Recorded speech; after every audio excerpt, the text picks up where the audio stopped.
Out in the remote landscape of southeastern California, a plywood box conceals a veterans monument that has stood on federal land since 1934. For more than 50 years, a prospector named John Riley Bembry, an Army medic during World War I, personally cared for it, day after day. Bembry and other World War I veterans placed the monument high up on Sunrise Rock, where the image of a soldier can sometimes be seen in the shadows of the cliffs. They said it was to honor the dead of all wars. Bembry was not an overly religious man, but the memorial he helped erect in honor of his fallen comrades was in the shape of a cross.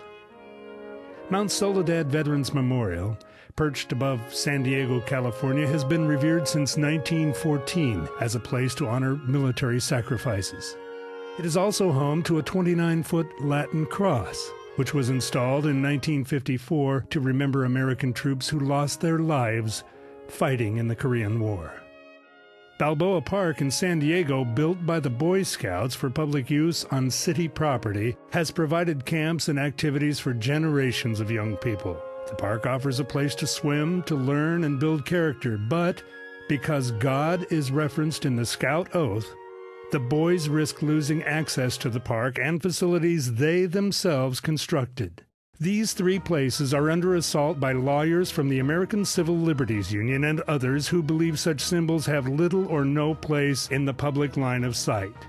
The ACLU benefits financially by pursuing such cases and extracting legal fees from local municipalities. The American Legion, the Liberty Legal Institute, and many others strongly disagree with the ACLU's position and disapprove of using public funds to pay legal fees in such cases. This fall, the U.S. Supreme Court will decide the fate of the Mojave Desert Veterans Memorial Cross. The ruling, if negative, might harm the Scouts in their battle to stay in Balboa Park, dismantle the Mount Soledad Memorial, and permanently endanger hundreds of other monuments and memorials nationwide. And if a veterans memorial in the shape of a cross out here in the middle of nowhere establishes a religion, well, that's just crazy. That idea is crazy. I guess it establishes a religion for the rattlesnakes and the coyotes out here. In 2001, Congress prohibited the National Park Service from using federal funds to remove the Mojave Desert Cross. A former Park Service employee now living in Oregon filed suit with the ACLU at his side, claiming the monument violates the Establishment Clause. Congress later designated the site a, quote, national memorial commemorating U.S. participation in World War I, end quote, and agreed to a land exchange that would put Sunrise Rock and the cross into private ownership off federal land. The U.S. District Court for Central California ruled the memorial unconstitutional no matter where it was, and the Ninth Circuit Court of Appeals agreed, adding in 2007 that even the placement of the property into private ownership does not cure the violation. Today, a district court injunction is the reason the cross is concealed. First, it was in a plastic bag. Later, a plywood box. The American Legion, VFW, Liberty Legal Institute, and others adamantly disapprove and have filed friend of the court documents to leave the Mojave Cross and other veterans' memorials alone.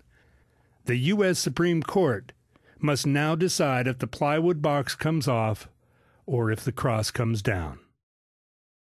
The decision poses the same potential result at Mount Soledad.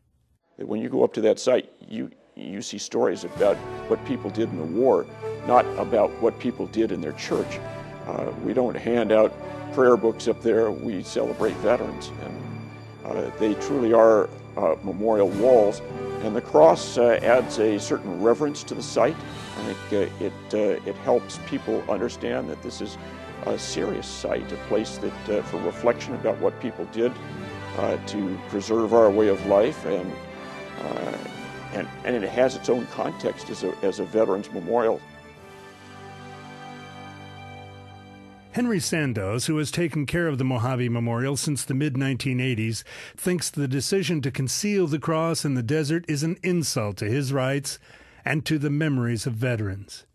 To him, its removal is unthinkable. with that cross being gone, that's just another part of it taken away from not only us, but all of the United States citizens, really, because that represents our freedom, I mean, in a small way. Should the court determine that veterans' memorials with religious symbols do not belong in the public view, how far behind are a number of other faith-based expressions of American culture? The words "known but to God" on our monuments to honor fallen heroes whose identities are unrecorded. Crosses and stars of David that stand above the graves of those who fell fighting to liberate Europe. Chaplaincy in the U.S. military. The Distinguished Service Cross. If this Veterans Memorial out here in the middle of the desert that you have to intentionally search for to find in order to be offended, if this is unconstitutional, then every Veterans Memorial that's in the shape of a cross, including the two World War I memorials in Arlington Cemetery, will have to be torn down. Including a Veterans Memorial in Arlington Cemetery that's visited by more than 1 million tourists every year, the Canadian Cross of Sacrifice.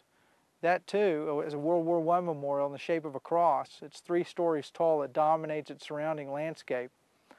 Obviously that's unconstitutional if this out here in the middle of nowhere is unconstitutional.